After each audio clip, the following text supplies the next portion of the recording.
Il y a mille et une manières dont nous cherchons à satisfaire le vide profond qui est en nous, car l'être humain est un puits vide qui a constamment besoin d'être rempli de délices. Quel est le délice véritable, profond et agréable qui peut satisfaire nos âmes malades? C'est Jésus le Christ, la parole de Dieu manifestée en chair. Sa parole est une épée qui donne la vie et qui fait mourir. Elle donne la vie aux morts et elle fait mourir les passions de nos chairs qui nous éloignent de la vie.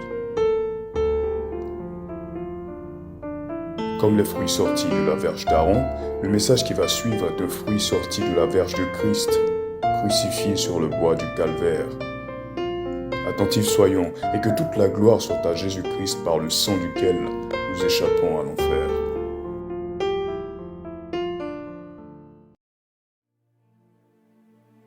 Alors bonjour à tout le monde.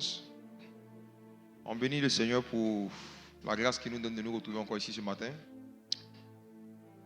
Alors, nous avons commencé une série d'enseignements sur découvrir Christ dans le tabernacle de Moïse.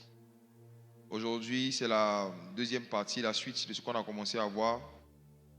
Le dimanche dernier, nous avons parlé premièrement de l'origine du tabernacle, la définition du tabernacle et sa raison d'être. Pourquoi est-ce que Dieu a donné le tabernacle à Moïse? On a vu que Dieu lui avait dit « J'habiterai au milieu de vous ». Dieu avait une intention d'être au milieu de son peuple parce qu'au début, il n'était pas au milieu d'eux, il était au-dessus d'eux, il était en haut d'eux.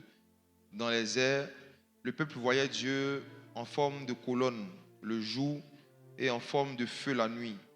Et Dieu voulait quitter cette forme et il voulait descendre, habiter en permanence au milieu d'eux pour qu'ils aient accès à une présence de lui intense et très forte, très régulièrement. Et Dieu voulait aussi annoncer la venue de son fils Jésus. Donc, il a montré le tabernacle qui était Christ à Moïse et il a demandé à Moïse de représenter, de reproduire à quoi ressemble Christ dans le monde spirituel. Donc, on a vu que le tabernacle, tous les objets qui y sont différentes manifestations de Christ et différentes parties de sa vie. La dernière fois, nous avons vu que le tabernacle était divisé en trois parties. Il y avait le parvis, le lieu saint et le lieu très saint. Si vous lisez dans la King James, à la place de lieu très saint, eux, ils ont traduit par le saint des saints. Donc le tabernacle divisé en trois parties. La première partie, c'était le parvis. Et dans le parvis, il y avait deux grands éléments. L'autel du sacrifice, l'autel de l'Holocauste. Et le deuxième élément, c'était la cuve des reins, qu'on n'a pas encore vu, qu'on verra plus tard. J'aimerais vous inviter à prendre avec moi le livre d'Exode, chapitre 25, versets 1 à 9. Aujourd'hui, nous allons toujours rester dans le parvis. On ne va pas encore rentrer dans le lieu saint. On va étudier certains éléments du parvis qui ont un lien avec Christ et avec nous-mêmes aujourd'hui. Et puis tirer des enseignements, des messages de cette partie du tabernacle qu'on appelle le parvis. Exode, chapitre 25, versets 1 à 9. Exode chapitre 25, à partir du premier verset. L'Éternel parla à Moïse et dit: Parle aux enfants d'Israël, qu'ils m'apportent une offrande, vous la recevrez pour moi de tout homme qui la fera de bon cœur. Voici ce que vous recevrez d'eux en offrande: de l'or, de l'argent et de l'airain, des étoffes teintes en bleu, en pourpre, en cramoisi, du fin lin et du poil de chèvre, des peaux de bélier teintes en rouge et des peaux de dauphin, du bois d'acacia, de l'huile pour le chandelier, des aromates pour l'huile d'onction et pour le parfum odoriférant, des pierres d'onyx et d'autres pierres pour la garniture de l'éphod et du pectoral. Ils me feront un sanctuaire et j'habiterai au milieu d'eux. Vous ferez le tabernacle et tous ses ustensiles d'après le modèle que je vais te montrer. Amen. Amen. Je vous avais recommandé la dernière fois, et je le fais encore aujourd'hui, de partir sur Google et de taper, ou sur YouTube, et de taper tabernacle de Moïse pour pouvoir avoir une représentation 3D de à quoi ça ressemblait exactement. En lisant simplement, il vous serait très difficile de pouvoir très bien appréhender en fait à quoi ressemblait le tabernacle. Surtout quand on parle des couleurs, des pierres précieuses, la majorité des éléments qui sont cités ici ne sont pas dans notre quotidien, nous n'utilisons pas ça ici. J'ai demandé la dernière fois qui s'est déjà habillé en poil de chèvre. Je n'ai pas trouvé. Voilà. Donc, j'ai demandé qui a déjà fait des habits en peau de dauphin. Je n'ai pas trouvé. Donc il faut admettre que les éléments qui sont cités ici, on n'est pas familier avec ça.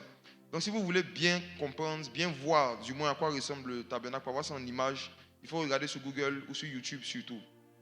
Aujourd'hui, il y a quelque chose qui m'intéresse, c'est quoi? C'est que dans le tabernacle, divisé en 3 parties, la première partie du parvis, il y avait un détail que j'aimerais utiliser vraiment pour pouvoir donner le message que le Seigneur m'a dit de donner.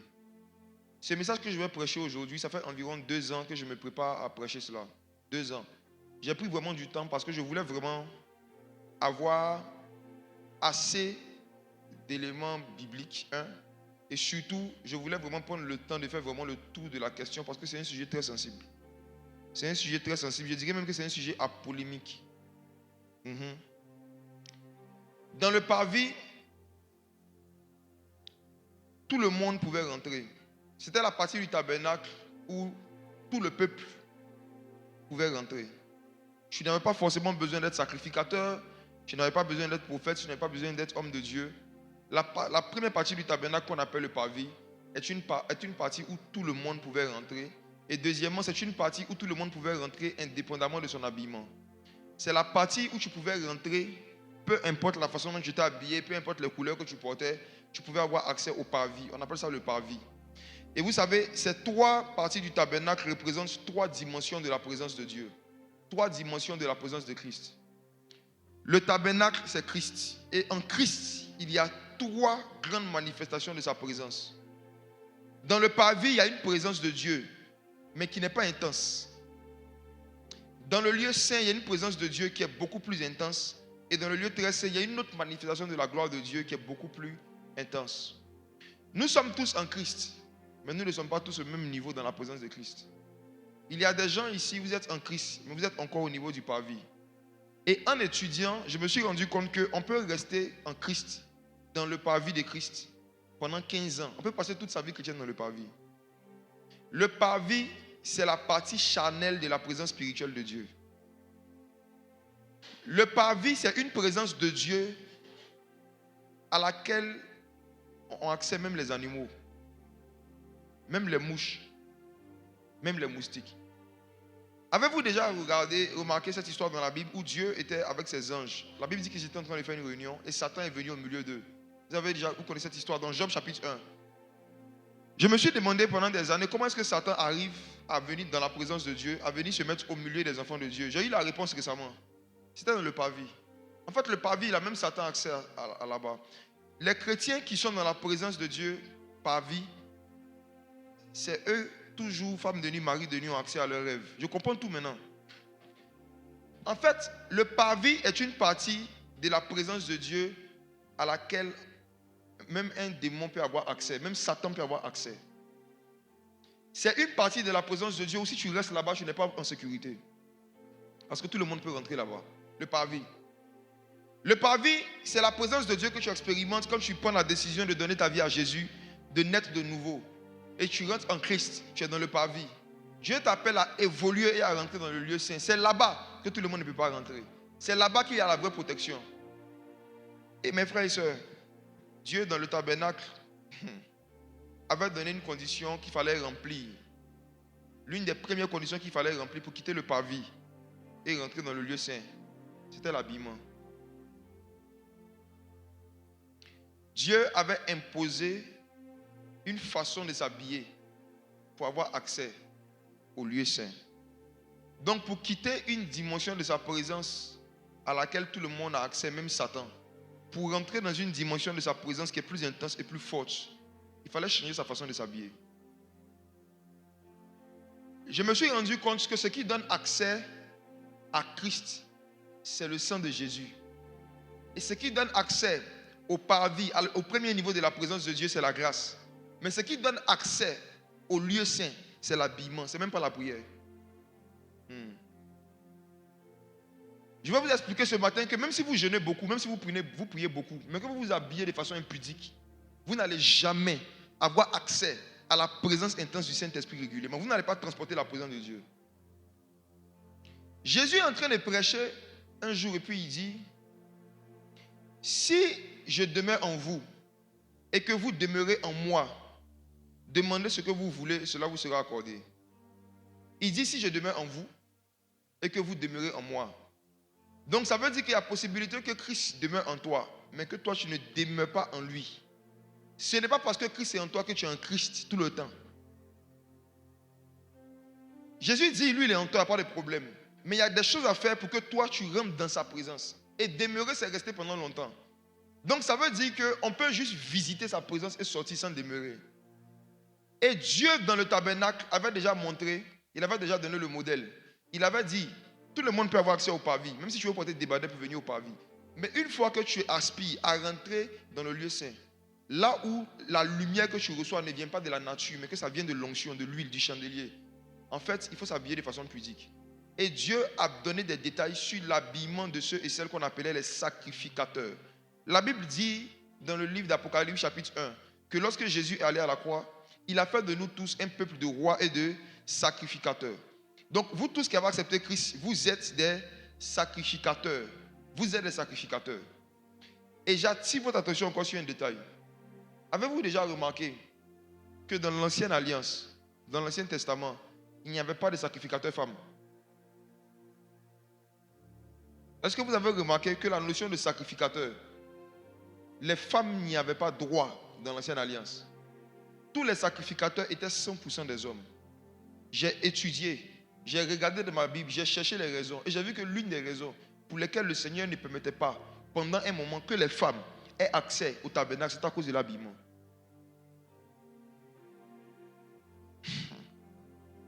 Dans la nouvelle alliance, Dieu a voulu faire confiance aux hommes et aux femmes. Il a fait de tout le monde un peuple de sacrificateurs. Mais attention, au fur et à mesure que la venue de Jésus est en train d'approcher, je me rends compte que Satan est en train de se battre pour pervertir la conception de la pudeur vestimentaire, pour ne pas qu'il y ait de grandes manifestations de la puissance de Dieu dans l'église. On va aller doucement. Lisons Exode chapitre 28. Étude sur la pudeur vestimentaire qui permettait de rentrer dans le lieu saint et de demeurer dans le tabernacle. Exode chapitre 28, versets 39 à 43. Exode chapitre 28, à partir du verset 39. Tu feras la tunique de fin lin, tu feras une tiare de fin lin, et tu feras une ceinture brodée. Pour les fils d'Aaron, tu feras des tuniques, tu leur feras des ceintures, et tu leur feras des bonnets, pour marquer leur dignité, et pour leur servir de parure. Le Seigneur ici est en train de décrire l'apparence que devaient avoir ceux qui voulaient demeurer dans le tabernacle, ceux qui voulaient rester en Christ, ceux qui voulaient avoir accès au lieu saint. Et faites attention à des mots qu'on donne comme dignité. On dit qu'il y a on dit l'habillement, ce n'est pas seulement par rapport au soleil, c'est pour marquer ta dignité. Ça veut dire qu'on voit la dignité que quelqu'un a, c'est-à-dire le respect que quelqu'un a pour lui-même son corps, en fonction de la façon dont il s'habille. Regardez la suite. Verset 41. Tu en revêtiras Aaron, ton frère, et ses fils avec lui. Tu les oindras, tu les consacreras, tu les sanctifieras, et ils seront à mon service dans le sacerdoce. Verset 42. Fais-leur des caleçons de lin pour couvrir leur nudité. Ils iront depuis les reins jusqu'aux cuisses. Verset 43. Allons-y. Aaron et ses fils les porteront quand ils entreront dans la tente d'assignation. C'est pas pour rester à la maison. Ou quand non, relis. Verset 43. Ce n'est pas pour rester à la maison. Oui. Aaron et ses fils les porteront quand ils entreront dans la tente d'assignation. La tente d'assignation, c'était l'autre nom du tabernacle. Aaron et ses fils porteront ces choses qu'il a décrites quand ils savent qu'ils doivent rentrer dans le tabernacle. Quand ils veulent rentrer en Christ, même la caleçon, ils ne doivent pas jouer avec. Lisons.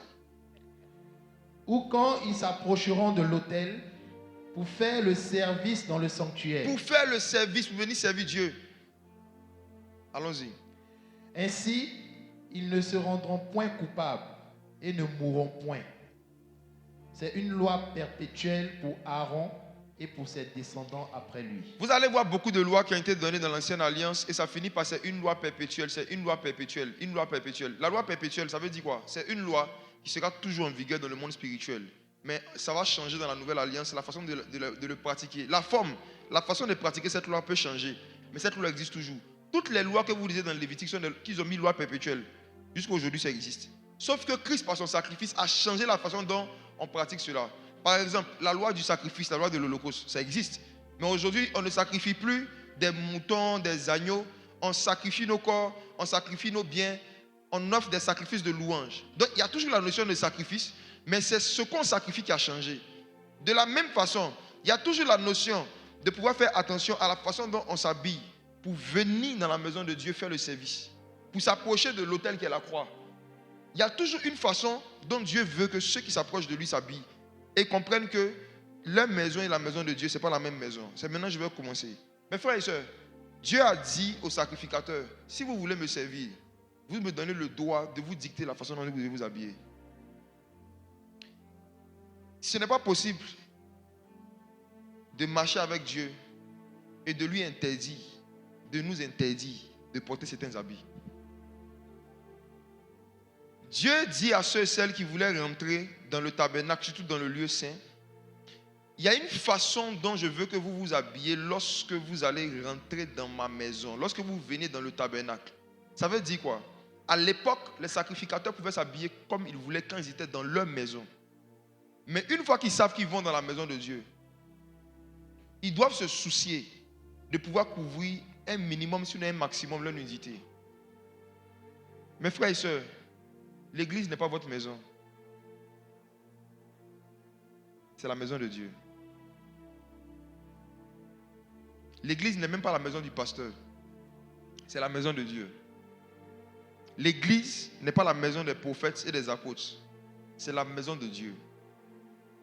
C'est la maison de Dieu. Et le Dieu de la maison, propriétaire de la maison, dit que toute personne qui s'approche de son autel, aujourd'hui cet autel est symbolisé par la croix de Christ, toute personne qui vient pour faire son service, il va lui dicter non seulement son habit extérieur et même son caleçon. Tu vas prier aujourd'hui après ce message pour dire Saint-Esprit, quels sont les caleçons que je dois porter pour aller à l'église? Tu vas voir. Vous allez voir que Dieu est dans les détails. Hein. Votre corps n'est pas votre temple. Votre corps est le temple du Saint-Esprit. Votre corps n'est plus votre temple. Une fois que vous donnez votre vie à Jésus, votre corps devient le temple du Saint-Esprit. Maintenant, ce qu'on doit retenir de cette loi que Dieu avait donnée, c'est que Dieu était en train de dire à l'homme que vous ne savez pas comment il faut me servir et vous ne savez pas comment il faut s'habiller pour me servir.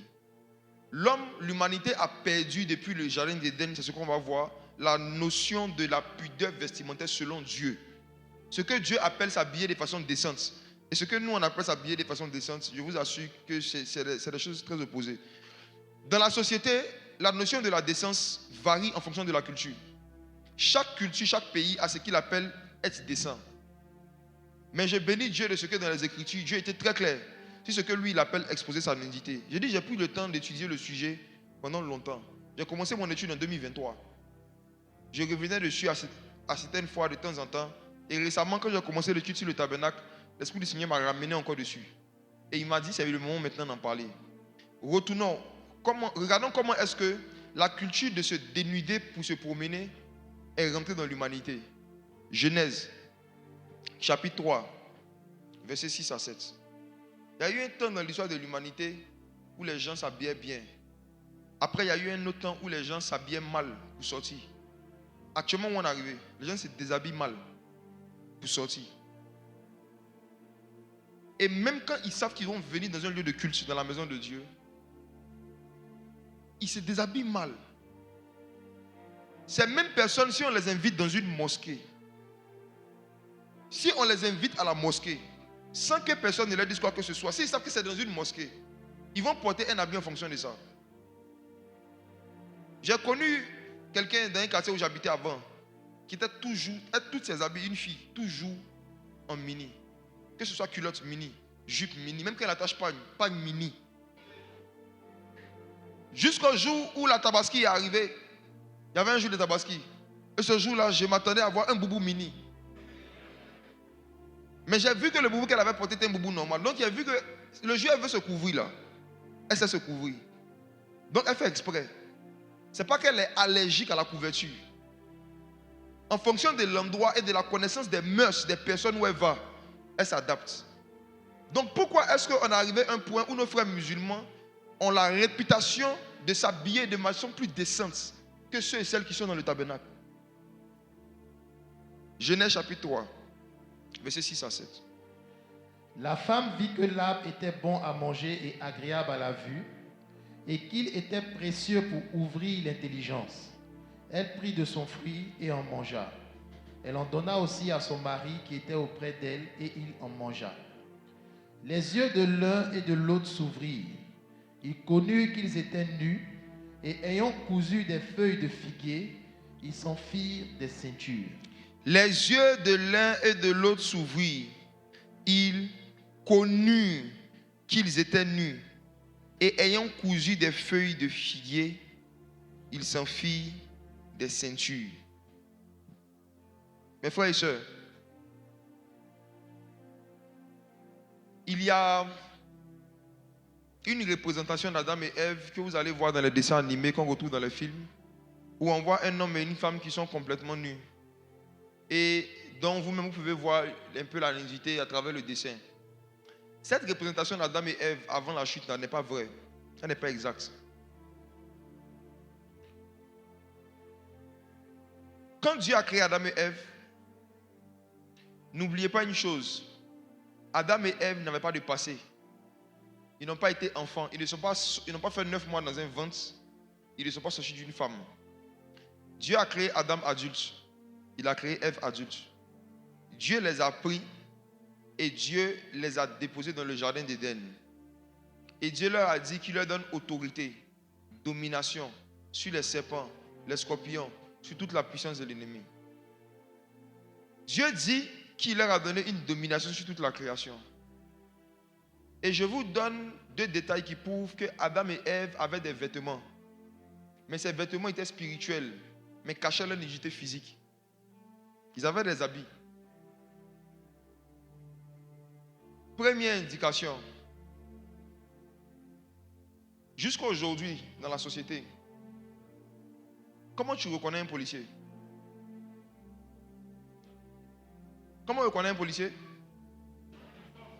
Son uniforme, son habillement.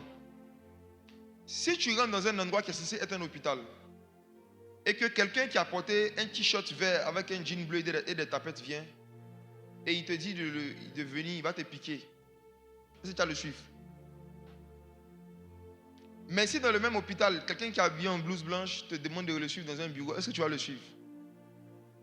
Donc comment tu sais entre les deux qui est le médecin? Par son habillement. Quand tu viens dans une banque, comment tu sais qui travaille dans la banque et qui est le gardien? Par l'uniforme. Ce que je veux dire de façon simple, c'est que dans toute la société de tout temps, on reconnaît l'autorité de quelqu'un en fonction de son habillement. On reconnaît la domination ou le domaine dans lequel quelqu'un domine en fonction de la façon dont il est habillé. Dans chaque secteur d'activité, la culture de l'uniforme a pour but de donner une indication sur l'autorité de la personne. Le but de l'uniforme, c'est de donner une indication à des inconnus sur le niveau d'autorité de la personne. La preuve, si tu es dans ta voiture, tu es en train de rouler, et puis tu vois un gars qui a porté des débardeurs blancs, un jean et puis les qui fait quoi, et puis il t'arrête, tu vas t'arrêter. Même s'il est musclé, tu ne vas pas t'arrêter. Un gars musclé en débardeur avec jean et les quais, qui t'arrête, alors que tu es en retard quelque part, tu ne vas pas t'arrêter. Mais une petite fille mince, avec des talons fourrés, son pantalon bleu, mais en uniforme, si elle siffle qu'elle fait comme ça, tu ne vas pas t'arrêter.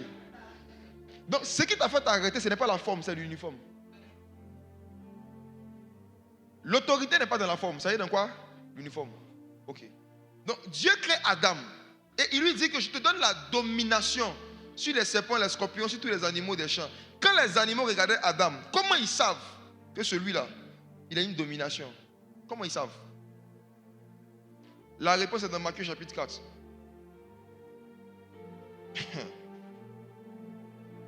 Il n'y a pas de domination sans revêtement. Matthieu chapitre 4. Lisez le verset.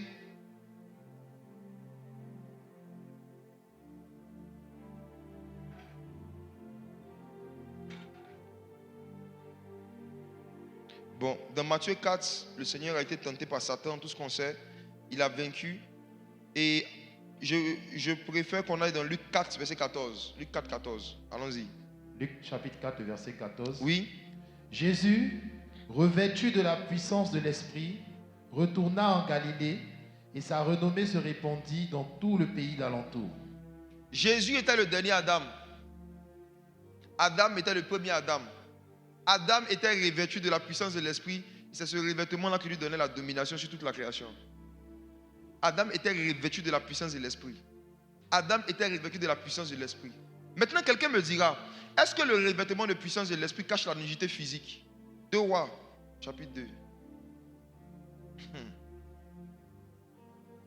Si Jésus n'avait pas enlevé le revêtement de l'Esprit sur lui, quand les soldats allaient le dénuder à la croix, il n'allait pas voir sa nudité. Jésus allait à Gethsémani pour aller déposer sa puissance, pour qu'on puisse le capturer. 2 Rois chapitre 2. Lisez à partir du verset 11.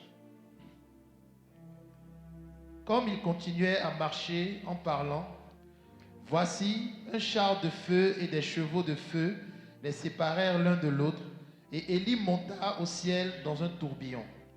Élisée regardait et criait, mon père, char d'Israël et sa cavalerie. Et il ne le vit plus.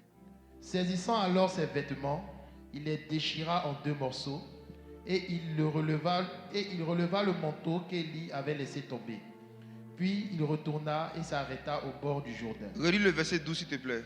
Verset 12. Élisée regardait et criait, mon père, char d'Israël et sa cavalerie. Et il ne le vit plus. Saisissant alors ses vêtements. Saisissant alors quoi? Ses vêtements. Saisissant quoi? Ses vêtements. Savez-vous que le jour où Élie devait être enlevé, il s'est d'abord déshabillé. Élisée n'allait pas pouvoir saisir ses vêtements s'il n'avait pas enlevé ses vêtements. Ce qui s'est passé, c'est que le jour où Élie devait être enlevé, ses vêtements sont tombés. Mais malgré ça, Élisée n'a pas vu sa nudité. Il y avait les vêtements physiques qu'il a laissés, mais il était revêtu de la puissance du Saint-Esprit. Il a laissé tomber ses vêtements littéralement. Il s'est mis nu. Mais il n'en avait point honte. Parce que sa nudité n'était pas visible à cause de la gloire. Et c'est comme ça le jour de l'enlèvement de l'église, quand Jésus viendra nous chercher. Nos vêtements physiques vont rester sur la terre. On va aller avec lui dans les airs. Mais on n'aura pas les fesses en l'air. Vrai ou faux? Le jour de l'enlèvement de l'église, nos vêtements physiques vont rester. Mais est-ce qu'on va voir notre nudité? Quel spectacle ça sera? Imaginez-vous des papas, des moments, ils sont enlevés comme ça et puis... La puissance de l'Esprit, la gloire de l'Esprit de Dieu va devenir notre habillement et ça va même cacher notre nudité physique. Comme au commencement. Comme au commencement. Les corps glorieux, c'est cela.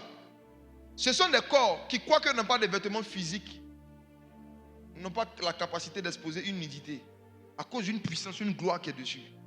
Et c'est comme ça que Adam vivait. Mais lorsqu'il a mangé le fruit défendu, il a perdu ce revêtement. Et ses yeux se sont ouverts et il a vu qu'il était nu, c'est-à-dire qu'il a vu qu'il n'avait plus la gloire. Tous ont péché et sont privés de la gloire de Dieu. Donc mes frères et sœurs, les dessins animés qu'on voit là, où Adam et Ève sont nus, c'est doyé. Les gens ont essayé de représenter ce qu'ils ont compris des Écritures. Mais sinon, j'imagine le spectacle. Imagine, attends, si Adam était vraiment nu comme ça, et puis un chien le voit, et puis il va dire, le chien passe ici, le chien allait le respecter. Mes frères et sœurs, quand on voyait Adam, son revêtement, son uniforme spirituel, donnait un signe sur l'autorité, la domination qu'il avait. Et c'est par rapport à ça qu'on se soumettait à lui. Même jusqu'à aujourd'hui, dans le domaine de la délivrance. Ça sera le message du culte de cette semaine. Je vais parler de 3 pratiques pour grandir en autorité sur les démons. Les démons ne reconnaissent pas les chrétiens, ils reconnaissent des revêtements. Quand tu regardes là, tu as porté quoi? C'est fonction de ça qu'on se soumet à toi. C'est la même chose que toi-même tu fais avec les gens sur la route. J'ai dit, le gars en débardeur va vouloir t'arrêter comme ça. Tu vas dire, mais c'est qui?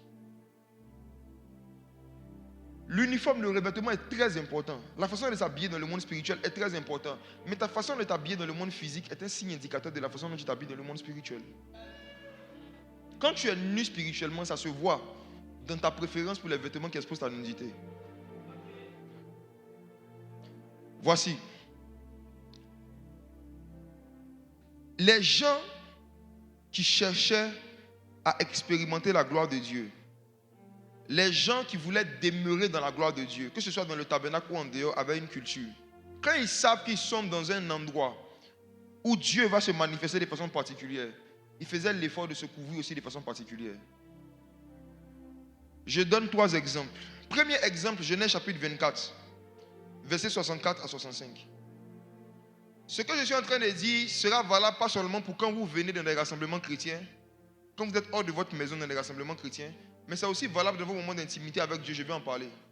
Quand tu décides d'aller prier Dieu, ça dépend du type de prière que tu veux faire. Il y a prière on fait sous la douche. Ça c'est pour saluer le Saint-Esprit, causer avec lui comme ça. Mais j'ai dit, les fois où tu vas vouloir prier dans le but de rencontrer la gloire de Dieu, ou dans le but que la puissance du Saint-Esprit te visite, même chez toi, il y a une façon dont tu devrais t'habiller. Puis, Genèse chapitre 24. On ne peut pas se demander l'onction en étant habillé en nuisette. Genèse 24. Genèse 24, verset 64 à 65. Rebecca leva aussi les yeux, vit Isaac et descendit de son chameau. Elle dit au serviteur, qui est cet homme qui vient dans les champs à notre rencontre? Et le serviteur répondit, c'est mon Seigneur. Alors elle prit son voile et se couvrit. Amen. Amen. Je commence par une histoire banale et physique entre Rebecca et Isaac. Qui était Rebecca? C'était une soeur célibataire qui était chez elle et puis on lui a dit, ah, il y a un gars qui veut te marier.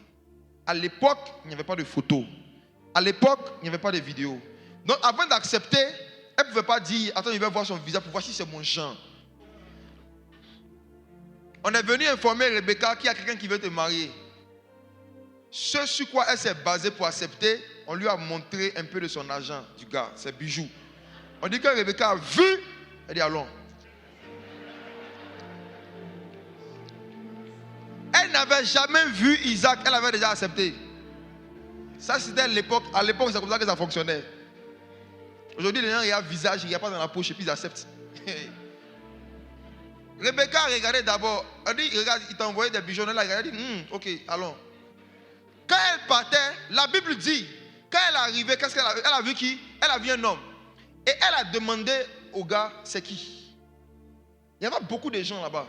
Mais lui en particulier a attiré son attention. Il a attiré son attention. Si le gars lui avait dit, non, lui c'est le cousin de ton mari, du gars que tu dois marier, elle allait rester sur son cheval. Pourquoi elle a demandé c'est qui? Parce que quand elle a vu, il y a quelque chose dans son cœur qui a réagi. Tu vois, non? Donc c'était son genre. C'est pour ça qu'elle a demandé c'est qui. Il n'y a jamais un célibataire qui va demander le nom de quelqu'un qui ne l'intéresse pas. Ça n'existe pas. Quand il vient, il demande non, celle-là c'est qui, lui là c'est qui. C'est parce que la personne est vivante quand même. Donc Rebecca le voit et puis elle demande mais c'est qui? On dit c'est le gars dont tu avais parlé. Et regardez ce qu'elle fait. On lui montre la personne qui doit la marier. Comme elle sait que c'est lui qui doit la marier, elle décide de couvrir davantage son corps pour aller vers lui. Ça, c'était les femmes de l'époque. Elle est intéressée par un gars. Sa façon de montrer son intérêt avant d'aller vers lui, ce n'est pas de porter des mini pour aller le voir. Aujourd'hui, c'est le contraire. Au lieu de se couvrir, quand les soeurs savent, ou bien elles pensent que quelqu'un est leur futur mari, elles cherchent à s'habiller sexy. La mentalité de la sirène des eaux. Les femmes d'avant qui craignaient Dieu ne cherchaient pas à utiliser leur physique et leur nudité, leur partie intime pour attirer à elles leur futur mari. On dit lorsqu'elle sut que c'est son mari, c'est maintenant qu'elle a porté voile. Or la Bible dit, Dieu est la gloire de Christ. Christ est la gloire de l'homme. L'homme est la gloire de la femme. Chef, pardon, je reprends. Dieu est le chef de Christ. Christ est le chef de l'homme. l'homme est le chef de la femme. Est-ce que vous voyez? Et la femme est la gloire de l'homme. Donc, la sœur gloire a vu le frère glorieux. Elle n'a pas décidé d'exposer ses parties les plus glorieuses pour que Isaac comprenne que ce qui arrive là, ce n'est pas du jeu. On dit qu'elle a vu, elle s'est couverte. La gloire doit nous pousser à nous couvrir. Ésaïe chapitre 6.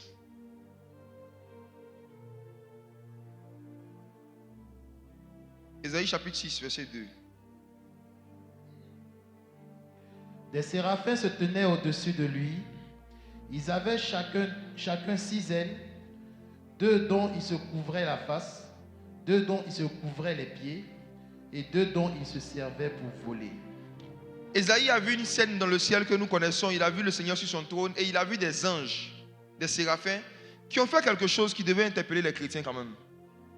Là où le Seigneur était assis, il avait son trône, ça veut dire là où il y avait une manifestation particulière de sa présence. Ils ont eu le souci de se couvrir la face.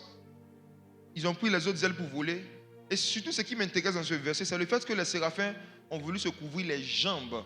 Si vous regardez le mot pied dans l'hébreu, on ne parle pas de mollet, on parle de cuisse. Ça veut dire que les anges aussi, ils ont des cuisses. Mais quand ils savent qu'ils doivent se rapprocher de Dieu, là, ils cachent ça.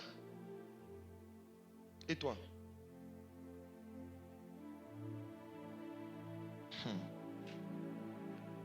Lisons encore un autre passage. 1 Roi chapitre 19, verset 12 à 13. 1 Roi chapitre 19, le verset 12. Et après le tremblement de terre, un feu. L'Éternel n'était pas dans le feu. Ça, c'était Élie, le prophète Élie, qui a eu une expérience avec la présence de Dieu. Oui. Un feu, mais Dieu n'était pas dans le feu. Et après le feu, un murmure doux et léger. Quand Élie l'entendit, il s'enveloppa le visage de son manteau. Il sortit et se tint à l'entrée de la caverne. Et voici, une voix lui fit entendre ces paroles. Que fais-tu ici, Élie? Voici encore une autre histoire où on voit un réflexe d'une personne spirituelle. Dieu est en train de se manifester. Et comme Dieu se manifeste et qu'ils veulent aller dans cette manifestation, on dit il prend un manteau, il se couvre. Même un garçon, il se couvre. Je donne juste ces versets pour dire que c'était une pratique et un réflexe des gens spirituels de se couvrir quand ils savent qu'ils veulent vivre quelque chose de particulier avec le Saint-Esprit. Mes frères, je vais expliquer une expérience personnelle et puis ensuite je vais répondre à une question. C'est quoi la nudité?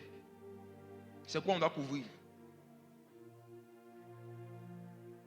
Il y a quelques années, comme plusieurs parmi vous, pendant longtemps, je m'habillais comme je veux pour prier quand je suis à la maison. Je m'habille comme je veux, quand je veux. Voilà, en fonction d'où mon envie de prier me trouve, allez, on s'en va. Et comme d'habitude, un jour j'ai fini de me laver. Et puis ce jour-là, j'ai fini de me laver, je ne me suis pas habillé. Je me suis couché, j'ai juste mis un drap sur moi. Et puis j'ai commencé à chanter un cantique. J'avais l'habitude de faire ça depuis des années. Il n'y avait pas de problème. Ce jour-là, j'étais en train de chanter un cantique, je chantais. Et puis arrivé un moment, j'ai commencé à sentir une tristesse dans mon cœur. Le Saint-Esprit nous parle par les émotions, souvent. N'attristez pas le Saint-Esprit, dit l'Écriture. Tu peux faire quelque chose, tu ne sais pas que c'est mauvais, mais tu sais au moins que tu es triste. Tu n'as pas de versets, mais tu as une émotion. Tu n'as pas de versets, mais ta conscience te fatigue quand tu fais la chose. Un moment. Ça veut dire que c'est le Saint-Esprit qui est en train de t'interpeller. Je chantais et puis j'étais triste. J'ai arrêté de chanter. Et je me suis dit, oh, pourquoi je suis triste? Peut-être que Dieu veut que je prie. Donc je me suis assis, toujours dans ma nudité. Et puis j'ai commencé à prier. Et quand j'ai commencé à faire ça, vous savez, vous voyez les prières que tu fais, tu pries et puis toi-même tu sais que tu es en train de parler seul là. Vous connaissez ça? Tu te concentres, tu es sérieux. Mais pendant au moins 5-10 minutes, tu sais que tu es seul. Hein? Tu sais que tu parles toi seul, tu t'écoutes toi seul, tu es en train de perdre ton temps. Quand tu pries, que tu n'es pas connecté au Saint-Esprit, ou que Dieu n'est pas en train de t'écouter, tu sens. Tu sais. Donc j'ai prié et puis je sens que c'est bizarre en fait. Et je me suis assis. Et puis j'ai demandé au Saint-Esprit de mon cœur, Seigneur, est-ce que j'ai fait quelque chose cette journée qui t'a attristé? Il dit oui. Il dit, c'est pas cette journée, ça fait des années. Dieu est lent à la colère. Ça veut dire qu'il n'est pas rapide dans les reproches. Il peut te laisser faire quelque chose pendant un certain nombre de temps, puis après venir te dire que ça là, tu fais ça depuis 95, mais j'aime pas. Maintenant, le Seigneur m'explique quelque chose. Il me dit, quand il devait visiter Moïse, dans Exode, parce que Moïse a fait la même chose. Quand Moïse a su que la gloire devait passer, qu'est-ce que Moïse a fait? On dit, il s'est couvert. Il dit, regarde, Moïse était déjà habillé. Mais quand il voulait expérimenter ma gloire, la partie de lui qui n'était pas couverte, c'était son visage seulement. Même le visage encore, il a couvert. Voici Élie qui fait la même chose. Élie était déjà habillé. Mais quand la gloire passait, et qu'il sait qu'il veut expérimenter la gloire, même son visage, il couvre. Le Seigneur m'a dit ce jour-là, est-ce que tu sais pourquoi? Est-ce que instinctivement vous fermez les yeux quand vous sentez ma présence? Même les yeux doivent être ouverts. Quand on veut rentrer dans une certaine intensité de la gloire de Dieu, même les yeux, on doit les couvrir. Donc Dieu nous a donné les paupières comme des rideaux.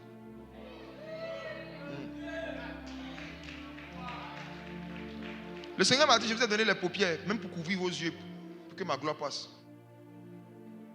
Et le corps. Il m'a dit, si tu restes dans cet état-là, tu ne peux pas vivre ma gloire, là, dans la chambre. Je me suis levé, je suis allé m'habiller. Et puis je suis venu prier. Et ça priait maintenant.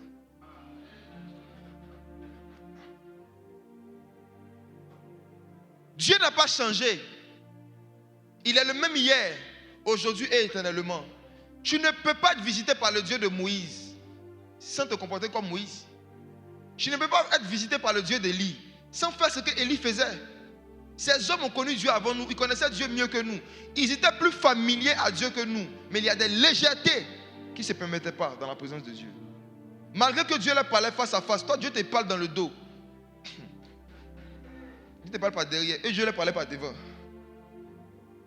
Malgré que Dieu leur parlait face à face, ils ne se sont pas dit en eux-mêmes, Jésus est mon ami de tous les, il est mon ami. Donc comme c'est mon ami, il me met en caleçon pour lui parler. Mes frères et sœurs, le Saint-Esprit est une personne. Et dans sa personnalité là, l'une des choses que sa gloire exige, c'est que l'humain qui veut communier avec cette gloire se couvre avant de s'approcher de lui. Que ce soit en privé, encore plus en public. Qu'il couvre quoi? Sa nudité. C'est quoi la nudité? Rentrons maintenant dans le débat. La nudité, la définition la plus honnête et la plus simple qu'on peut donner à cette expression, c'est que la nudité, ce sont toutes les parties du corps les plus susceptibles d'exciter le sexe opposé. Les parties du corps les plus susceptibles, je dis les plus susceptibles d'exciter le sexe opposé. Maintenant, est-ce qu'il y a des parties du corps qui ont été clairement citées dans la Bible comme étant les parties qu'on appelle la nudité? Oui. C'est ce que j'étais en train d'étudier depuis 2 ans. Est-ce qu'on peut retrouver dans la parole de Dieu des versets clairs, sans interprétation personnelle, sans ambiguïté, qui donnent un indice sur la notion et la conception que Dieu a de ce qu'il appelle la nudité? Ça veut dire que c'est quelle partie de ton corps que tu peux considérer comme étant ta nudité, et que cette partie-là, quand tu t'habilles, quand tu sors, tu dois faire tout pour ne pas qu'on voit ça en public, encore plus quand tu viens à l'église. Est-ce qu'il y a des parties? Oui. Je vais rentrer dans les Écritures tout à l'heure et parler de ces choses. Mais avant cela, j'aimerais vous dire ceci. Mieux vaut se baser sur les éléments qu'on appelle la nudité qu'on peut retrouver dans la Bible que se baser sur les préférences personnelles des gens. Parce qu'il y a des gens qui sont hypersensibles et qui ont des préférences très bizarres. Moi, j'ai connu un gars, il dit que lui, la partie des femmes qui l'excitent, c'est mollet. Attention. Oui, il y a des gens qui ont des déformations psychologiques, émotionnelles, parfois héritées de leur habitude de regarder la pornographie, et qui veulent parfois venir dans l'église imposer ça à des frères ou à des sœurs. J'ai connu un gars, il dit que lui, ce qui l'excite, c'est le bras gauche des femmes. Il dit bras gauche des femmes, ici. Il y a un gars qui m'a dit ça. Il dit qu'il voit une femme qui a bras gauche ici. Il y a un autre, il dit, ce qui l'excite chez une femme, c'est les femmes qui ont les favoris. Il dit qu'il voit une femme qui a beaucoup de barbe, mais de poils ici, ça le touche. Un gars comme ça, s'il devient pasteur, il va prêcher que toutes les femmes doivent se raser. Oui. Parce que lui, ce qui le fatigue là, il va penser que ça fatigue Dieu. Et il va commencer à prendre ses préférences personnelles et puis ses faiblesses personnelles pour en faire des doctrines pour imposer dans l'église. On va aller sur une base scripturaire. On va aller dans les Écritures pour voir ce que Dieu a défini, ce que Dieu a appelé nudité. Maintenant, tout le reste là, ça dépend de la sensibilité de chacun. On ne peut pas maîtriser tous les cas. Je veux dire, les gens ont des coups, je dis, les gens ont des problèmes.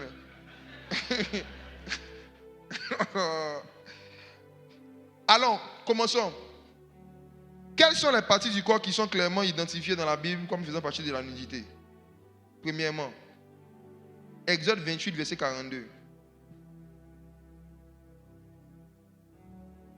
Exode chapitre 28, le verset 42.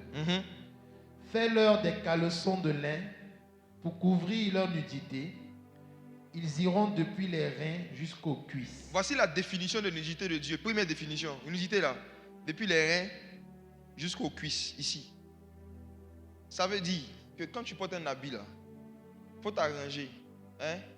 Il ne faudrait pas qu'on voit tes cuisses. Depuis les reins jusqu'aux cuisses, ça doit être couvert. Est-ce qu'on se comprend? Les femmes, avant au commencement de la création, Satan était chante. Actuellement, Satan est couturier. Mes soeurs, Satan est un couturier et il vous déteste. Satan veut vous déshabiller. Donc, il crée des modes et des styles où vous portez des habits où, soit quand vous êtes arrêté, on voit vos cuisses, ou bien quand vous vous asseyez, quand tu t'assois, ça remonte. Vrai ou faux? Donc, quand tu t'assois, que ça remonte, qu'on voit tes cuisses, c'est ta nudité qui est exposée. Depuis les reins jusqu'aux cuisses, ça c'est la nudité. Donc, quand tu portes un vêtement, il faut être sûr que depuis les reins jusqu'aux cuisses, on ne voit pas ce qui est depuis les reins jusqu'aux cuisses. Ça concerne aussi les frères. Aujourd'hui, on a des frères qui portent mini. Oui. On a des frères qui portent des culottes pour se promener. Il y en a qui portent des culottes, des mini pour venir à l'église. Il y en a qui portent des habits où le haut n'est pas assez long. Donc, quand ils s'asseyent, on voit les reins. Oui. J'ai vu une photo récemment, un gars quelque part. Il avait porté un habit, un haut qui n'était pas assez long. Quand il s'assit, on a vu Baya.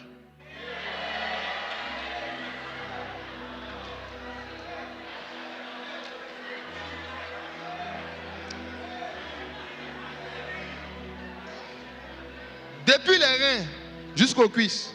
Il faut veiller et il faut se surveiller et il faut donner le droit légal. Si tu habites avec des frères et des soeurs, de veiller sur toi. Si tu es marié, donne le droit légal aux gens qui sont autour de toi. De regarder tes reins jusqu'aux cuisses.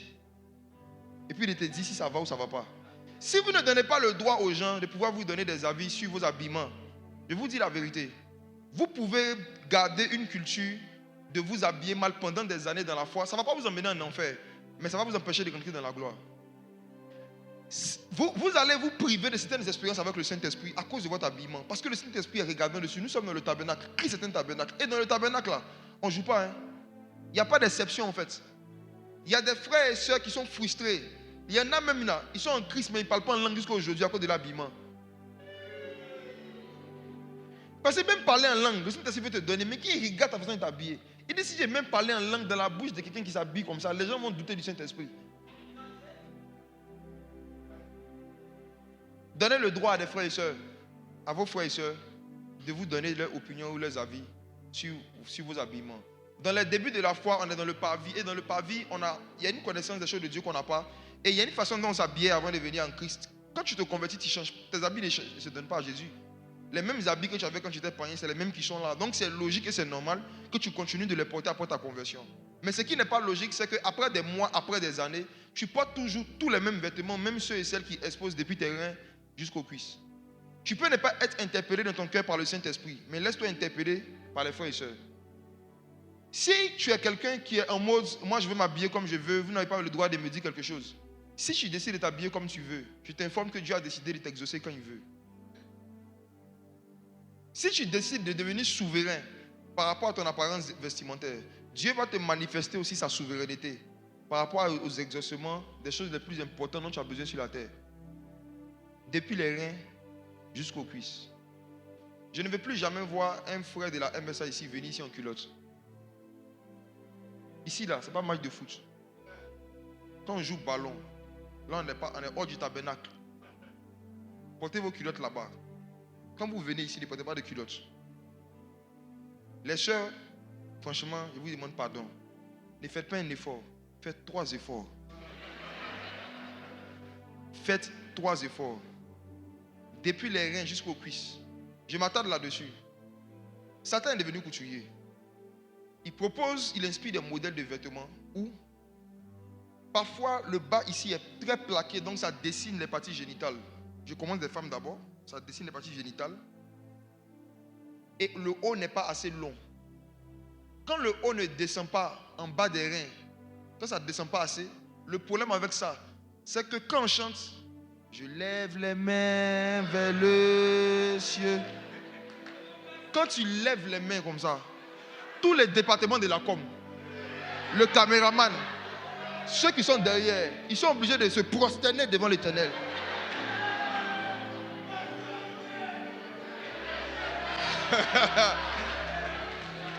Il y a beaucoup de prosternation dans l'église des frères qui sont causées pas par la présence de Dieu, mais par la présence de certaines choses.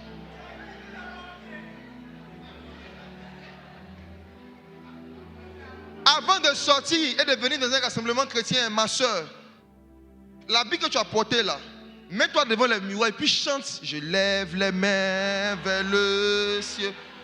Mets-toi devant le miroir, chante, adore ton Dieu, tourne-toi, regarde. Si quand tu vas lever la main, on ne va pas voir depuis les reins jusqu'aux cuisses. Faisons des efforts. Faisons des efforts. L'apôtre Paul dit que même si une viande devient une occasion de chute pour mon foie, il ne va plus manger la viande. Il y a moins de poisson. Il y a des habits qu'on doit décider de ne plus porter, pas parce que ça va nous emmener en enfer, mais parce que ça peut emmener un frère en enfer. Dieu vous a donné des gloires. Cachez votre gloire quand vous venez dans sa gloire. Faites comme les anges là, cachez votre gloire. Il y a des habits qui sortent à la mode. Tu peux voir, ça te plaît, mais ça ne va pas être ta forme. D'autres vont porter ça, on va rien voir. Toi, quand tu vas porter ça, on aura l'impression que c'est une peinture qui est sur quelqu'un. Ça te dessine, on voit ton âme. Ça dit que ça te plaque.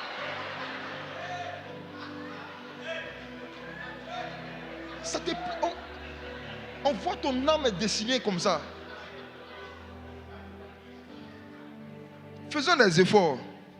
Faisons des efforts. Aussi, dans l'église, tout le monde n'a pas le droit de faire des reproches à tout le monde. Tout le monde n'a pas le droit de faire des remarques à tout le monde. Il est impoli et il est malséant qu'une soeur ou un frère moins âgé qu'une femme, moins âgée, lui fasse une remarque sur son vêtement, quoi qu'il soit indécent. Si tu remarques qu'il y a quelqu'un qui a l'habitude de venir ici et qui a l'habitude aussi de ne pas gérer depuis ses reins jusqu'aux cuisses, tu regardes ton âge, tu calcules ton âge, tu calcules pour la personne. Si tu vois que ce n'est pas sûr que ça arrive, il faut parler de ça à ton chef de famille. Parler de ça à l'un des pasteurs de l'église. Et dis au pasteur d'aller voir la personne. Si la personne est moins âgée que toi, tu le prends de côté, dans le respect, dans l'amour, tu dis, ma soeur, aujourd'hui là, vraiment, je te parle de la part des frères et je suis la voix des sans-voix. Ils ont souffert. Voilà, donc cet habit là, prochainement, il faut essayer de faire un effort. Quand tu portes ça, porte un haut qui descend encore plus. Voilà. Parce que ça, c'est pas. Voilà, ça, c'est une peinture. Voilà.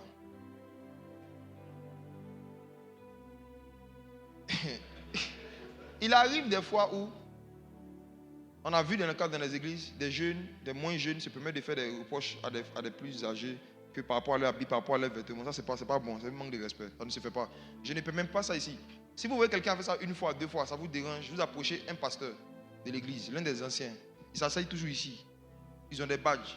Si tu n'es pas de l'église, que tu ne connais pas les gens, au moins tu sais lire badge. Tu vois, il y a un badge qui est là. Tu vas voir, tu dis, ah, tonton, bonjour. Attendez qui est là-bas, là. Depuis les reins jusqu'aux cuisses. C'est bizarre.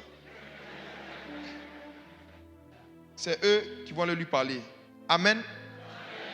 Deuxième chose que la Bible décrit comme étant la nudité. Ézéchiel chapitre 16, versets 7 à 8.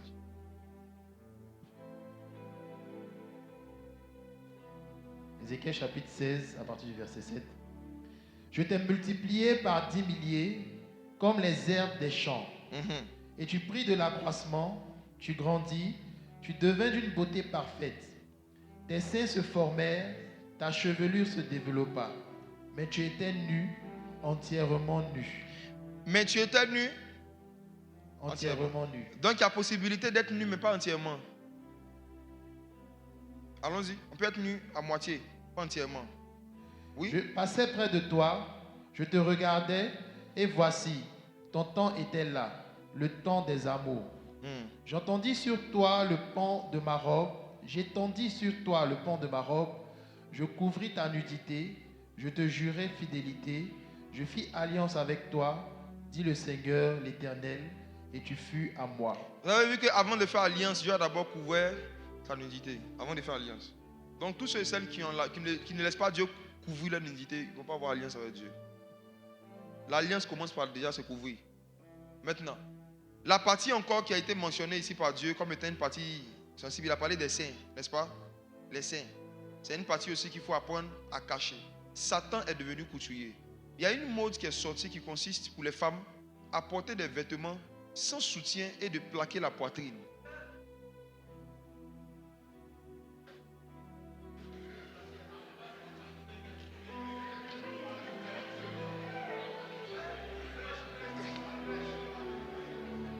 Une autre chose qui peut empêcher quelqu'un de rentrer, de demeurer dans le tabernacle, d'avoir accès à certaines intensités de la présence du Saint-Esprit, c'est la façon de gérer ses saints en public.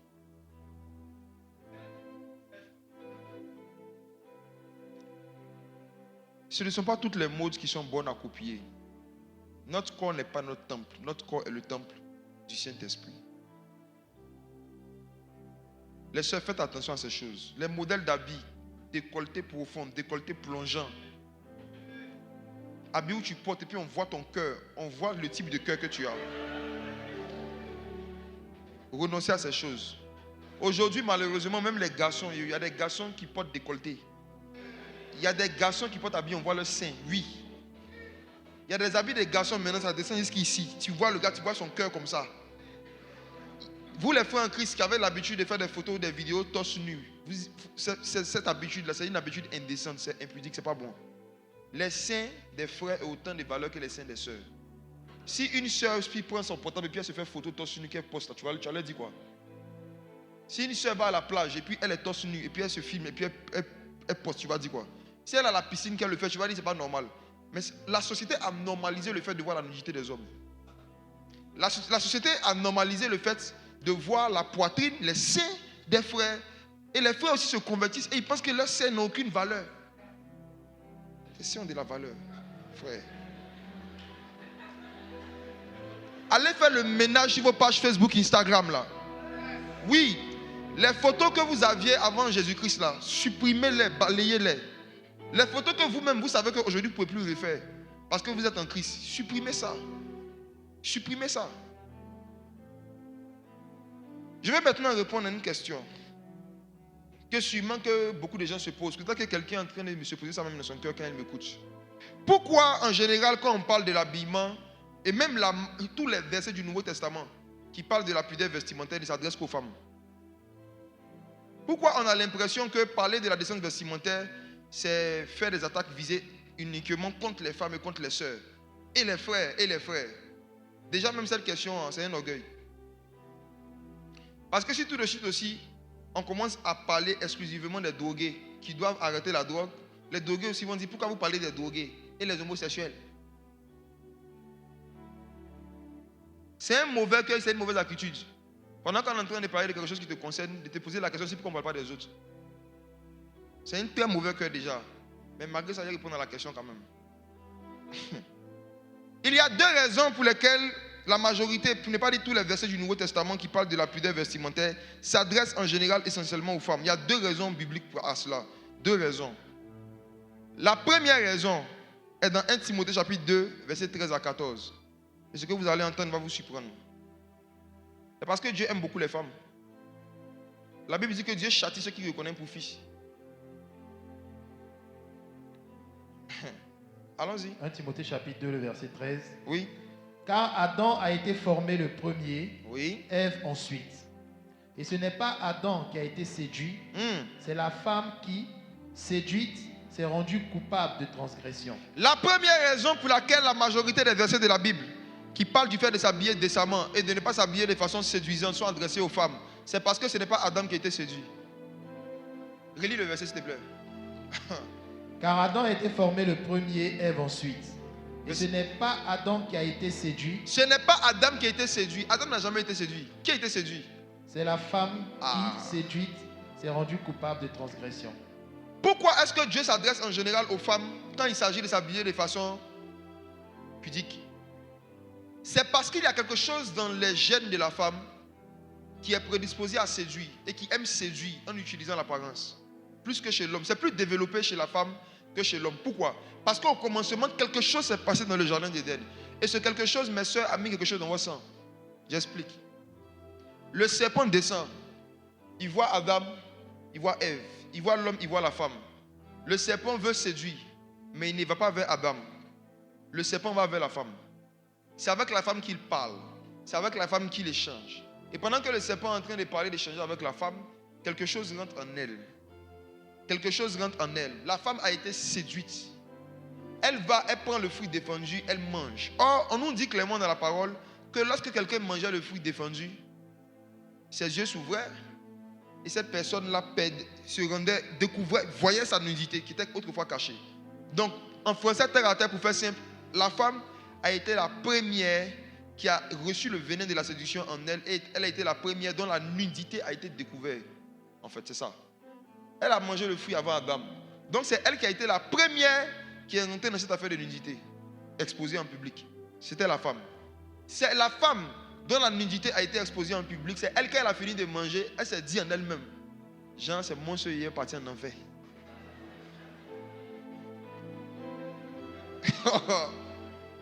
La femme a été séduite. Et si elle n'avait pas un mauvais cœur, comme elle avait vu que ce qui lui arrivait lui a fait un mauvais effet, elle devait aller dire à son mari, Adam Chou, j'ai mangé quelque chose là que Dieu avait dit de ne pas manger. Regarde les conséquences. S'il te plaît, toi ne fais pas la même erreur que moi. C'est pas ce que nous faisons avec nos enfants. Quand on parle avec nos enfants, on leur parle de nos erreurs. Et on les pousse à ne pas faire les mêmes erreurs que nous. Quand tu as quelqu'un que tu aimes, tu lui dis, moi, il y a telle chose qui m'est arrivée, j'ai fait telle erreur, évite ça. Est-ce que c'est ce qu'elle va faire? Elle a mangé. Elle a bien vu que quand elle a mangé, ça lui a créé problème. Mais elle dit quoi? C'est moi qui vais me chasser du jardin. Ah, me chasser moi seul. Ce n'est pas Adam qui a été séduit. En fait, le serpent n'a pas séduit Adam. C'est Ève qui a séduit Adam. Le serpent n'a pas séduit Adam. C'est Ève qui a séduit Adam. C'est la femme qui a été séduite. Et puis c'est elle qui est partie séduire l'homme volontairement. Satan ne l'a même pas envoyé. Si vous regardez la causerie, Satan ne lui a même pas dit, mange et puis va donner à ton mari. C'est elle-même, sa générosité. Donc, depuis le commencement, la prédisposition à se rendre disponible pour être la première séductrice, là, c'est dans la femme. C'est pourquoi en général, même dans la publicité des parfums, dans le milieu du cinéma, dans beaucoup de choses, dans le monde même, quand on parle du monde de la séduction en général, prioritairement, ça parle de la femme qui séduit. Une femme séduisante. Ça parle de la femme qui séduit. C'est 2 jours là, c'est quelques années là que le garçon est rentré dedans. Sinon avant, oui. C'est récemment, il y a quelques années que le garçon est rentré dedans. Sinon avant là, quand on parle de séduction, c'est la femme. C'est pourquoi dans la Bible, vous n'allez jamais voir une femme qui était remplie du Saint-Esprit, qui faisait l'œuvre de Dieu, et puis un homme est venu la séduire. Il n'y a même pas un seul exemple dans la Bible. Il n'y a pas un exemple dans la Bible. Une femme qui faisait l'œuvre de Dieu, et puis un homme est venu la séduire, et puis la fait tomber. Il n'y a pas un exemple dans la Bible. Mais, l'autre exemple, où c'est un homme, lui, qui faisait, et puis on est venu le séduire. Il n'y a jamais un prophète ou bien un pasteur dans la Bible qui faisait l'œuvre de Dieu, et puis un PD est venu le faire tomber. C'était qui toujours? La femme. Mais le vieux père Abraham n'a pas échappé. Le gars était sérieux, consacré. Il dit, veux enfant. C'est sa propre femme qui est venue lui dire, mais toi, depuis là, nous deux, on ne fait pas d'enfants. Mais quand il regarde ta façon de regarder Agar, on a beaucoup de servantes. Mais il dit, Agar, là, quand il dit, c'est que c'est ton genre. C'est Sarah qui est venue dire au vieux d'aller chez Agar. C'est Sarah. C'est Sarah. Quand les Philistins voulaient avoir le secret de Samson, ils n'ont pas envoyé un homosexuel. Ils ont envoyé une sœur. Donc ça pour dire quoi? C'est parce que dans votre nature, malheureusement, il y a plus une prédisposition à la séduction que Dieu, la majorité des versets qui parlent de l'habillement, de la pudeur vestimentaire, il adresse ça aux femmes. Ça ne veut pas dire qu'il a un problème avec les femmes, bien au contraire. C'est parce que les femmes ont un problème que Dieu veut les aider. Deuxième raison. La deuxième raison est dans Matthieu chapitre 5, versets 27 à 28. Et je vais terminer avec ça. Et puis je veux un temps de questions-réponses aujourd'hui. Ouais. Je veux que ça chauffe. Il faut que ça chauffe. Oui, oui, oui. Matthieu chapitre 5, le verset 27. Oui. Vous avez appris qu'il a été dit, tu ne commettras point d'adultère. Mais moi, je vous dis que quiconque regarde une femme pour la convoiter a déjà commis un adultère avec elle dans son cœur. Je vous pose une question. Qui a déjà vu un verset où Jésus dit, si une femme regarde un homme pour le convoiter, elle a commis? Pourquoi Jésus doit donner encore exemple de ce qu'il appelle commettre l'adultère dans son cœur, puis pas encore une femme? La raison est simple. Ça même les psychologues le disent. Dans le domaine de la séduction, de la sensibilité physique, là, l'homme est beaucoup plus touché par ce qu'il voit. Oui, oui. L'homme est beaucoup plus séduit par ce qu'il voit.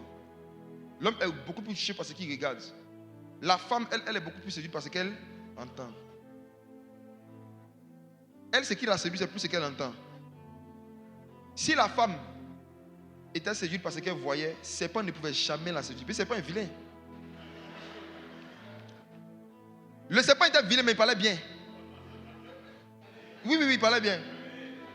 Il est vilain, mais il parle bien. Donc, le Seigneur Jésus dit que la personne qui est plus susceptible d'être séduite par ce qu'il voit, par son regard, c'est l'homme.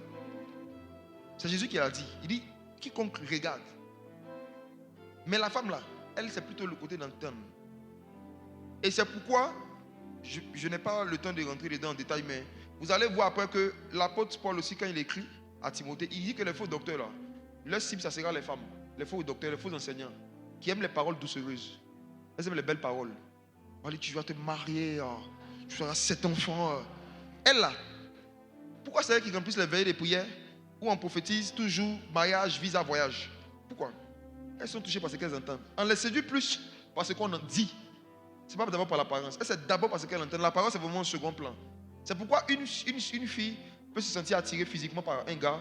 Et puis qu'elle va causer avec lui. Si chaque 2 minutes, il casse français. Chaque 2 minutes, il casse français. L'amour va partir.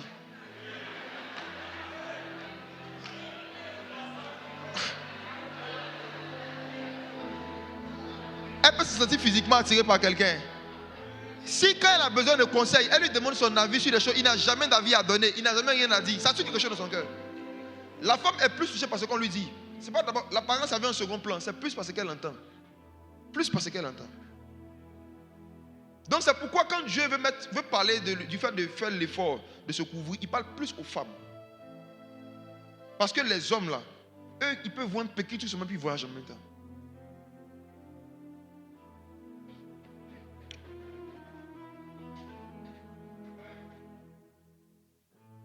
J'étais au Cameroun, à Douala, il y a quelques années. Et j'ai vu une église qui était anormalement vide. Un jour de culte. Et j'ai demandé à quelqu'un pourquoi c'est comme ça. Et l'un des ex-membres de l'église m'a raconté une histoire. Cette église était une église qui était toujours remplie parce que le pasteur était rempli de la puissance du Saint-Esprit. Les gens étaient édifiés, gagnaient des âmes et tout. Et puis, un dimanche, une fille claire est venue. Il dit que le pasteur était en train de prêcher. Il m'expliquait l'histoire. Il dit que lui était à l'école le dimanche, il était petit. Le pasteur était en train de prêcher un dimanche et puis une fille est rentrée. Et on l'a fait asseoir devant. Elle avait porté une jupe. Et pendant que le pasteur prêchait, time to time, de temps en temps, elle écartait un peu ses jambes. Juste un peu. Et il m'explique que pendant que le pasteur prêchait, de temps en temps aussi ses yeux tombaient dessus. Et il enlevait les yeux, il prêchait ailleurs. De temps en temps, il revient, il voit, il prêche. Il a parlé de ça à la fin du culte, comment on dit ça, aux gens de l'accueil. Et ils ont dit, ok, si la fille revient, on va lui parler. La fille est revenue le dimanche qui suit, elle n'était pas habillée comme ça, en jupe sexy, non. Elle était bien couverte. Suivez, hein. Elle s'est bien couverte. Elle s'est bien couverte. Elle a commencé à se couvrir régulièrement. Donc, ils n'ont pas trouvé utile de lui faire le reproche. Et puis, un autre dimanche encore, un jour, elle a porté encore. Puis elle s'est assise. Il m'explique que le pasteur, il regardait ça, il a regardé, et puis après, à la fin, il a dit, il veut lui parler dans son bureau pour lui faire la remarque. C'est là qu'il s'est vendu. Donc, il m'explique que le pasteur a dit, il veut la voir à la fin, c'était pour lui reprocher son habillement. Mais ce qu'il voyait là, l'avait déjà touché. Donc, on dit qu'elle est arrivée devant lui. Il a changé de sujet. C'est-à-dire qu'il a dit, ça va? Tu as quitté où? Tu t'appelles comment? Il a perdu sa fermeté parce qu'il a vu.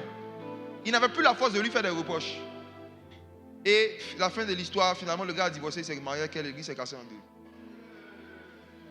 Ça a commencé par quoi? Quelqu'un qui s'habille mal. Tout le monde a vu. On l'a toléré. On ne lui a pas fait le reproche parce qu'on avait l'impression qu'elle avait changé. Mon père spirituel, le pasteur Yannick Diati, m'a dit quelque chose un jour. Il dit que quand un enfant est petit, si tu ne lui enseignes pas sur le vol, si tu ne lui dis pas qu'il ne faut pas voler, tu le fais en général parce que tu ne l'as pas encore vu voler. Et tu te dis que comme il ne vole pas, il ne volera jamais.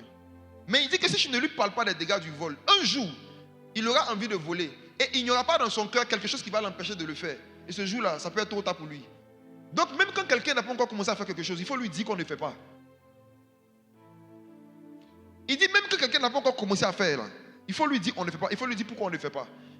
Comme ça, même si un jour la personne a la tentation de faire, la personne va se souvenir de l'enseignement. Et la personne va mettre un frein à ses envies. Donc il y a plusieurs parmi vous. Vous ne vous habillez pas de façon indécente et impudique pour venir ici. Mais je vous donne quand même ce message exprès. Un jour, ça peut vous tenter.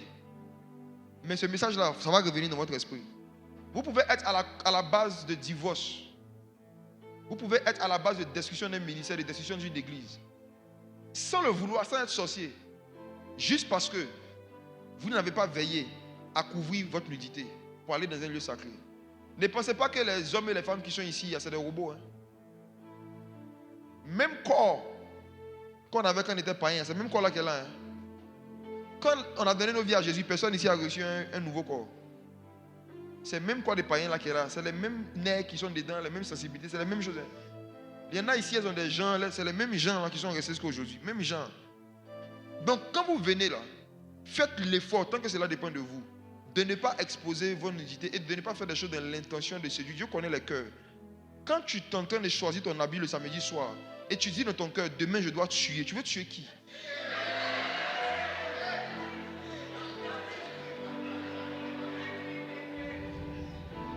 Quand tu t'habilles dans l'intention de tuer pour tuer, tu veux tuer qui?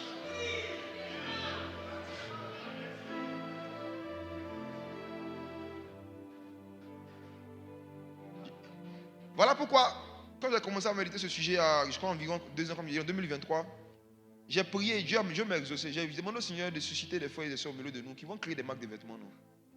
Des marques de vêtements qui sont décents, qui sont beaux, jolis à voir, puis qui vont aider les gens un peu à se couvrir un minimum. Et de plus en plus, il y en a dans le corps de Christ. Par la grâce de Dieu, à la conférence Sophos, il y a quelques-uns qui vont exposer, qui vont vendre leurs articles. Il faut qu'on encourage ça. Et il faut savoir que, aussi, que les gens ne font pas toujours exprès, comme j'ai dit. C'est pour ça que moi, je n'aime pas prêcher ce message avec vigilance, comme si on allait faire règlement de compte. Non. Les gens ne font pas toujours exprès. Aujourd'hui, je regarde les photos, quand on a commencé le ministère, je regarde les photos de certaines soeurs qui sont avec nous aujourd'hui, qui sont des mamans. Je regarde leurs photos il y a 6 ans, il y a 7 ans, il y a 10 ans. Je vois comment ils étaient habillés à l'époque. À l'époque, moi, ça ne me choquait pas. Mais aujourd'hui, je regarde les photos, je suis choqué. Ça veut dire que moi-même, qui les dirigeais à l'époque, là, il y a une notion de la nudité que je n'avais pas. Et je tolérais certaines choses, en fait, pendant un temps. Mais on grandit dans la connaissance de Christ. Et c'est au fur et à mesure qu'on grandit dans la connaissance de Christ, justement, qu'on se perfectionne de plus en plus. On a un processus de perfectionnement. Donc, ne soyez pas durs, ne soyez pas sévères, ne soyez pas méprisants envers les jeunes sœurs et tout, qui s'habillent de façon indécente. Non. C'est pour ça que je dis, prenez les gens de côté dans l'amour. Vous aussi, dans les églises qui font des groupes de bérets par rapport aux habillements des gens, je vais vous parler. Dans toutes les églises, il y a toujours un groupe de Spice Girls. Des groupes de 3, des groupes de 4. Qui se prennent parfois dans des couloirs au dehors, dans un coin. Elles se prennent quelque part dans un gabardome, dans un kiosque. Elles ne viennent pas dans les bons coins pour faire ça. Elles s'asseyent quelque part. Et puis elles commencent à faire le point maintenant. L'actualité vestimentaire de l'église. Elle commence à faire le point. Tu as vu l'habillement de la soeur, elle n'a pas de style. Hein? Tu as vu une fois qu'elle a toujours le même soulier là. Tu as vu tel. Je vous parle de la part du Seigneur. Répentez-vous. Arrêtez ces choses. Arrêtez ces choses, répentez-vous. Le jour que j'entends où on attrape quelqu'un encore dans ça au milieu de nous, qui s'est permis de critiquer, de faire des critiques déplacées, méchantes, sur l'apparence, sur le vêtement de quelqu'un, on va traiter la personne avec beaucoup de sévérité. Comme toi, tu as un magasin d'habits là. On va t'envoyer la personne. Tu vas le prendre en charge. Ce que tu n'as pas le courage de dire à quelqu'un devant lui, ne dis pas derrière lui. Ce que tu n'es pas sûr que tu pourras répéter, il ne faut pas le dire en privé. Ce que tu n'es pas sûr que si on t'attrape, tu pourras assumer que tu as dit oui, j'ai dit. Il ne faut pas dire. C'est comme ça qu'il faut marcher pour éviter les problèmes. Moi, si je dis quelque chose à quelqu'un, et puis je suis en train de lui dire que ça là, ce que la personne a fait n'est pas normal. Avant de le dire, c'est que j'ai déjà décidé que si jamais ça arrive dans son oreille, je suis prêt à répéter. Il faut réfléchir à ça d'abord. Si ça arrive dans son oreille, je suis prêt à répéter. Dieu peut attirer ton attention sur l'habillement d'un frère, l'habillement d'une soeur qui n'est pas approprié. Ce n'est pas pour que tu en parles, c'est pour que tu l'aides. Ce n'est pas pour que tu en parles. Si tu veux en parler à quelqu'un, comme j'ai dit, tu vas voir un pasteur de l'église. Vous dire au pasteur, ah, j'ai remarqué qu'il y a tel frère ou telle soeur qui fait telle chose. Essayez de parler avec lui, essayez de parler avec elle. Mais allez se prendre par groupe de 3, par groupe de 4 pour faire ces choses dans l'église. Vous polluez l'atmosphère de l'église. Et deuxièmement, vous mettez en retard votre propre vie. La langue est le volant de la destinée. Les choses dans lesquelles tu mets ta bouche, c'est dedans ta vie sera. Ta vie va prendre le même sens que les sujets dans lesquels ta langue est rentrée. Gardez vos langues des défauts des frères et sœurs en Christ. On est tous en cours de perfectionnement. Il n'y a pas quelqu'un qui est quelqu'un que quelqu'un ici. Nous tous ici, là, dans chacun, il y a un domaine où Jésus a des choses à lui reprocher. Pour le moment, aujourd'hui, on est sur le sujet de l'apparence. Toi, ça peut être autre chose. Il y en a aussi qui se couvrent bien, mais leur cœur est noir. Elle porte boubou blanc, mais cœur noir. Chacun d'entre nous ici, il y a un domaine où Jésus veut qu'on arrête de faire certaines choses. Nous tous, moi-même y compris. Il y a toujours chacun de nous, à un moment de notre vie chrétienne, quelque chose que le Seigneur veut qu'on change. Lisez les 7 lettres aux 7 églises. Le Seigneur dit à Jean, écris à l'ange de l'église d'Éphèse. Mais il faut même dire à l'ange, même un ange, il faut lui dire que ce que j'ai contre lui. Si Jésus a quelque chose contre un ange, et toi? Il n'y a pas quelqu'un à qui Jésus n'a rien à reprocher. C'est que tu atteins la perfection. Nous tous avons quelque chose. Donc ne vous érigez pas en juge et en condamnateur si la vie de vos frères et sœurs qui ne sont pas encore au niveau du tabernacle où vous êtes. Il y en a qui sont dans le parvis, ça se voit dans leur habillement, ils sont dans le parvis. Vous allez voir qui est au devant d'un grand réveil, ou bien par qui Dieu fait des prodiges. Qui est allé au culte des prodiges la dernière fois? Les prodiges. Il y a des gens qui regardent en ligne. J'ai vu un témoignage, un gars qui regardait la vidéo en ligne, ses pieds ont commencé à rétrécir. En ligne, en différé. Il y a des prodiges et des miracles que Dieu ne peut pas faire par quelqu'un qui ne se couvre pas, un minimum. Regardez les pasteurs, regardez les hommes, les femmes. Quand on dit Catherine Kuhlman, vous les avez vus? Catherine Kuhlman. Quand tu vois pasteur Benny Hinn, quand tu vois le pasteur Marcelo, quand tu vois l'apôtre Joshua Selman, quand tu vois les gens sérieux, tu as déjà vu qui est prophète en culotte, en train de prophétiser. Imagine la scène. Je vois.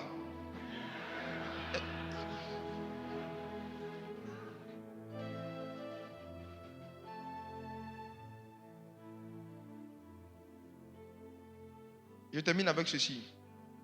Le corps de l'homme est aussi sacré pour Dieu que le corps de la femme. Donc, la même façon que Dieu utilise l'image de l'épouse, qui est une figure féminine, pour dire des choses qui concernent les frères et les sœurs, sachez que dans la Bible aussi, tout ce qui concerne les femmes concerne un peu les frères aussi.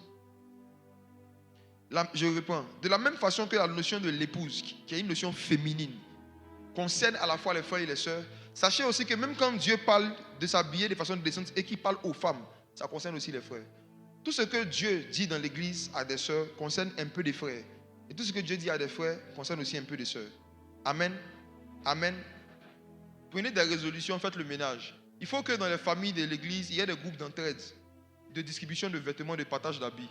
Il y a des sœurs qui sont dans des familles où les gens n'ont pas les moyens. Si elles enlèvent tous ces habits mini, elle sera nue même. Oui, parce qu'après ça, elle n'aura plus rien. Vous voyez, il faut qu'il y ait des aînés, des tontons, des tantis qui peuvent prendre un nouveau baptisé où tu as l'habitude de voir que la personne s'habille mal. Tu lui dis, ah viens, je t'offre des habits aujourd'hui. Tu le prends, tu l'envoies à Belleville et puis tu fais des achats, 200 000, tu lui donnes. Ça fait quoi? Ça fait quoi? Il faut qu'il y ait des frères qui offrent des habits à des frères, qu'il y ait des soeurs qui offrent des habits à des soeurs. Tu vois une de tes petites soeurs, tu vois qu'elle a l'habitude de s'habiller mal. Au lieu de la critiquer, au lieu de t'asseoir avec les gens pour dire celle-là, regarde comment elle s'habille, fais pour elle ce que tu aurais fait pour ta propre fille. Tu la prends un jour, tu lui offres des vêtements. Tu peux ne même pas faire de reproche à la personne. Hein. Tu fais exprès, tu lui offres 2 robes aujourd'hui. La semaine prochaine, tu viens, tu lui offres 2 autres robes. Après, tu lui offres des robes. Elle va comprendre. Chaque fois que tu vois qu'elle s'habille mal, tu dis tiens une robe. C'est ce que Dieu a fait avec Adam et Ève. Ils sont allés prendre une feuille de figue pour mettre autour de leurs reins. Ils avaient perdu la notion de la nudité. Dieu a pris tunique pour leur donner. Tunique là, c'est ici, d'ici, jusqu'en bas. Dieu ne l'a pas dit, mais pourquoi vous avez pris la feuille de figue? Ça ne va pas chez vous. Vous ne savez pas que feuille de figue là, c'est cache-sexe. Oh. L'une des façons d'aider quelqu'un à changer, c'est de lui faire des cadeaux. Quand tu sais que tu n'as rien aussi, il ne faut rien dire.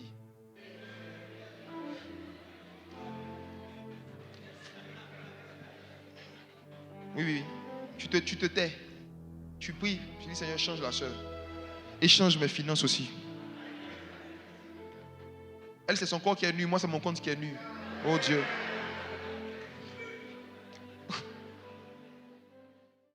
Je ne quitterai pas ce lieu sans t'avoir vu. Moïse t'a vu. Moïse t'a vu. Moïse t'a vu.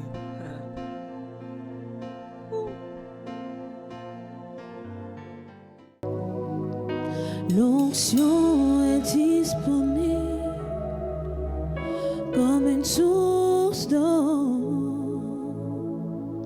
qui coule ne s'arrête pas, qui coule ne s'arrête jamais. L'onction est disponible